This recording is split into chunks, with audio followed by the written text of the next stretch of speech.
I made a really enigmatic statement last time we met, and even though it's a position in which I have a high degree of conviction, I haven't really explained it to anyone in detail, and I thought it might be interesting for some people. Mr. President, God Emperor, Donald J. Trump is someone that I wanted to see in the White House, and seeing him win made that morning a little more cheerful. Now that might sound very weird coming from a Mexican.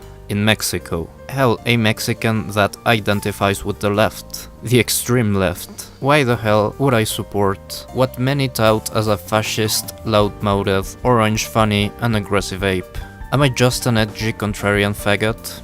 Certainly, but at least hear my reasons. When the debates were happening, a group of Latin Americans here on YouTube decided to make a series of streams, and they invited me. At the time, I took it as an occasion to have some fun and promote my, to this day, minuscule channel. Though I was a little resilient given the "this is very serious business" attitude of the participants. I mean, look at the context. Most of us had channels with less than 5k subscribers, the host talked about video games and the others about animation. I didn't think anyone could take our political stances seriously, and I found laughable the idea that a US citizen with voting power might watch a stream in Spanish hosted by a bunch of nerds that talk about anime and animation. Turns out that at least one voter was actually listening. Well, at least he expressed so in the comments. I can't find the comment, but he said something along the lines that he was kind of lost and that our discussions made him vote for Trump.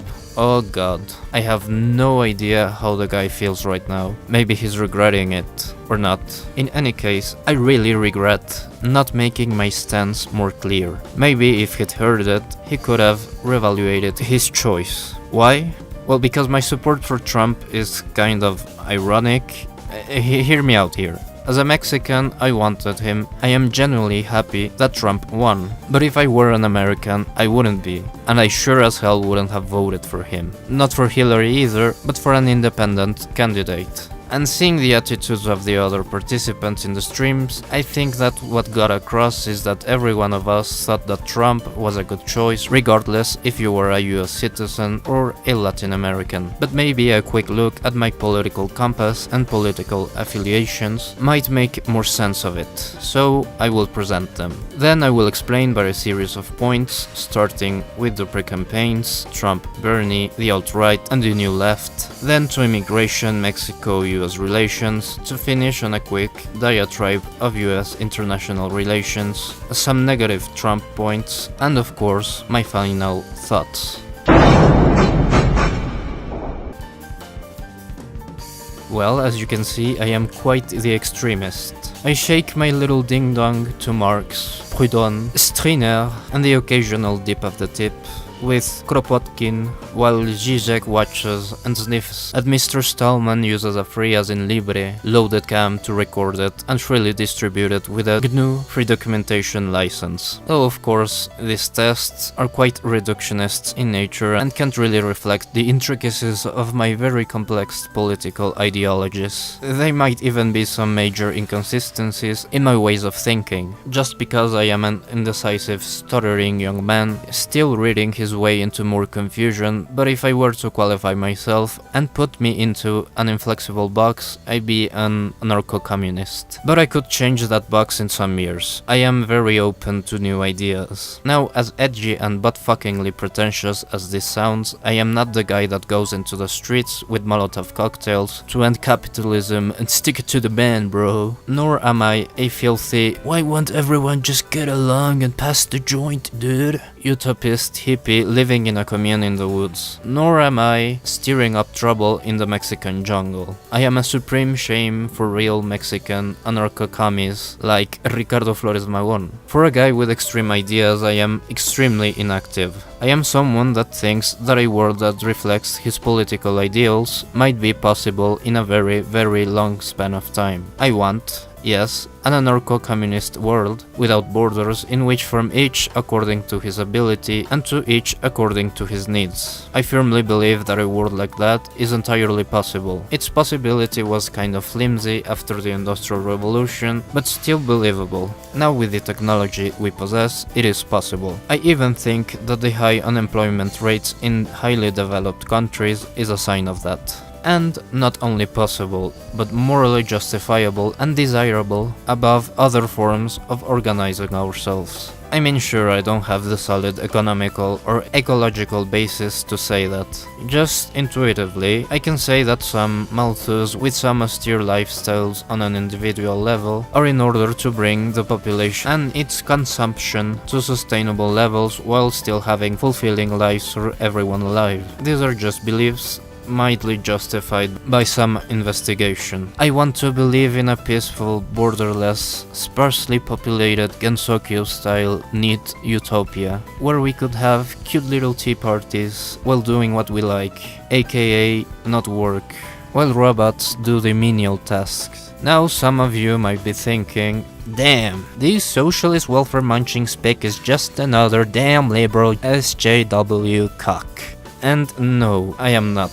I think I made it clear that I am on the most traditional and extreme side of the left, and SJWs are a complete perversion of leftist ideals. They come from a tradition of mostly French social scientists that after the 68 debacle saw themselves disillusioned by the traditional left after hearing the atrocities from Soviet Russia. Unlike me, they think social structures, the patriarchy, racism, and as such are to be destroyed, that they are the source of evil and inequality. I, on the other hand, think the main thing we should be worried about is economics. This is not to deny that there are social structures in place like the patriarchy. I'd be stupid to deny that in a country like Mexico. And I think that economic disparity is the main problem and that solving it first will make the other problems, like the patriarchy, a lot easier to solve. SJW, like their counterpart, get themselves involved in identity politics. The alt-right,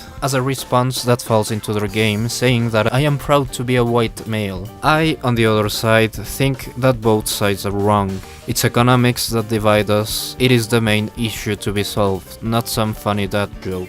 I get triggered by the abject poverty and misery that I witness every time I take a step outside my door, and at the massive inequality of my country, not my pronouns. Economics are still a target for the left. We don't have to invent targets as some right-wing commentators want to make you believe. SJW live in a world where they lost sight of real problems, and yes, they had to invent their own. Plus, as South Park beautifully put it, SJW are maybe without knowing a tool of the neoliberal economy. SJW discourse only deepens the economic divide, taking the attention out of it and putting it on some furry gender issues. Cultural Marxism as a meme concept is an oxymoron, by the way. Let me sing L'Internationale for a second here. You will now understand that a support for a certain political figure must be based on my long-term goal of my neat utopia. How is Trump a step towards that? He sure wasn't a full ideal step, but compared to the other option, he was a small step. Let's take a look at the pre-campaign. For my goals, you fucked it up royally, America, especially Democrats. You really smear the walls with deep and dark neoliberal shit. Bernie was my guy, and I am pretty sure he could have won the indecisives. And the people that, as Ethan, the greatest political commentator of our time, put it best, wanted to throw a brick to the establishment's window, you gave them the same politics and politicians that got us, yes, I said us, Mexico and the US, into this neoliberal nightmare. Let's back up a little. There is much talk about how SJWs and the alt-right got us into this mess, if they even did. There are even YouTube compilations saying that 2016 is the year that Fortune won. It may be true, I am no expert on American politics, but I bet the alt-right and its whole rhetoric played a big part by convincing the undecisives that ironically are the decisive force on elections. Because changing the mindset of someone old that is already convinced of something is not impossible. You have to get the younglings that are about to vote and think long and hard about their decision when they have time to do so. And the alt-right, that I call like that for the sake of brevity, won them over on their playground, the internet. And it did months before Trump even spoke out his desire to become president. It did with Gamergate on early 2013. I experienced the whole debacle from the close side. As a regular user of image boards, not just 4chan, it hit me hard. I even had to switch sites, and I will confess guilty to at least bringing some small leaves to burn into the fire. I even visited Wizard-chan before the Queen shitstorm. You are free not to believe me. And if I may adventure to say so, at the very beginning, GG was not the alt-right fighting the close-minded SJW. Not even journalism ethics. It was the SJW poking the wasp nest of lonely nihilist virgins, a nihilist having fun with the moral faggots they had traditionally had fun with, including Scientologists. That is not to say that Quinn had it coming. I just use cute language here. But just like with Chanology, GG brought in useful moral faggots that really thought about journalism ethics. Just check the numbers. 4chan, and especially Paul, skyrocketed, while GG was on full force and it just continued on with the Donald. And it got out of control. It spread like wildfire. Small YouTubers started to talk about Anita, Quinn, and general SJW stupidity, and they got big. Yes, I agree with their stance on SJW for the most part, but they also brought with them their morals. Morals not really part of the then traditional Chan culture. And just by pure math, they got even bigger. When Brexit hit, they, under general ideology, already took a hold of YouTube, 4chan, especially Paul, and the other places where an indecisive young person might hang out. SJW, the only perceived left, lost the internet battle for the indecisives. I exclude, of course, their hugboxes. It created this whole view in this gigantic public hugbox where you were either a West defending paladin or a cultural Marxist SJW cock.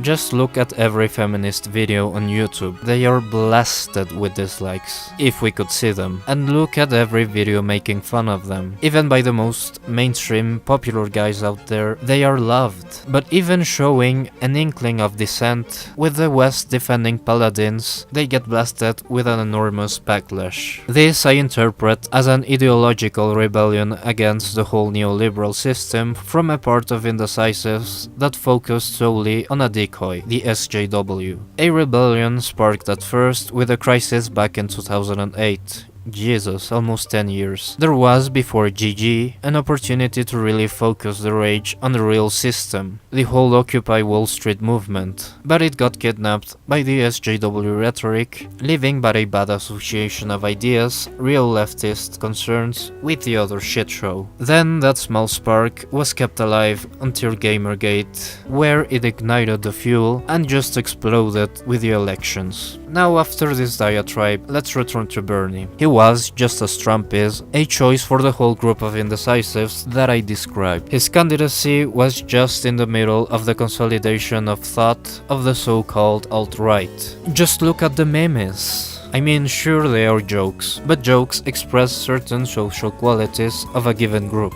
Think of where a Jew joke might be funny. Memes, even more given that they are, by their nature, giant inside jokes. Who did this indecisive, evil alt-right channers identify with? Who were adapted into the image of the memes that expressed their frustration with the social world? Trump as Pepe, Jose, and Bernie as Wojak. Images used to express feelings of alienation, of discontent, of anger towards a bleak future. They are representations of the disgusting needs that still live with their parents, people the system left behind. Both partners in arms in the hopefully not fictitious Beta uprising. Why were they identifiable with them? Let me jump to conclusions. Trump for his rudeness and antics alien to American politics, and Bernie for his radical ideas promising a change of economic direction. Take away one of them and the other is the only logical answer. By the pure power of influence over the memes of the net, chance gave Trump its victory. Epic and wacky magic. Memology as political analysis, everyone. Please kill me. Though I think memes are a reflection of some social state. Now what the hell this Chan history lesson has to do with my Trump support? Well, as I said it, I am a regular user of them. Even though the general poll spooks never spooked me, I understand some of them. And I certainly, maybe for different reasons, wouldn't have liked Hillary on the White House. For reasons I will explain later. But for now, my channel history and my ideas about SJW that I explained before make me prefer Trump over Hillary infinitely. Hillary though didn't use full SJW rhetoric, just as El Trumpo didn't use an alt-right rhetoric, but she did hint at it. Hillary was and is an agent of the thing I want to see destroyed at all costs, neoliberalism. Trump, as I will explain later in more detail, was a nice fat orange rock at it, at least from a superficial standpoint. But as I said, Bernie was my guy. I wouldn't have voted for Trump. I would have voted independent just to give support to the alternatives. But yes, as an epic secret club channer, Trump is my guy. Now this doesn't mean Trump is not just as much a neoliberal agent as Hillary is, but his political incorrectness isn't something really marketable to the grand public. Just look at the whole PewDiePie fiasco. The big and fat porky capital hides behind the politically correct facade. Trump, unlike Hillary, didn't have the explicit support of the big capitalists. He was even at odds with them. The whole wacky antics and rudeness value of Trump resides in proving to the system that political correctness is no longer enough to hide it. He might signal a change of rhetorics, a change that I desire as an extremist. Who is easier to target? The loud-mouthed orange guys spouting Muslim bans and saying that Mexicans are rapists, or the composed, politically correct cute lady that will treat Mexicans as the not privileged brown-skinned country that needs the good American hand for help? I think it is obvious. And with that, we continue on the next video. I decided to do this in 2 parts just to make this a little more digestible for everyone. Anyway, subscribe to get notified about the next part. Adios.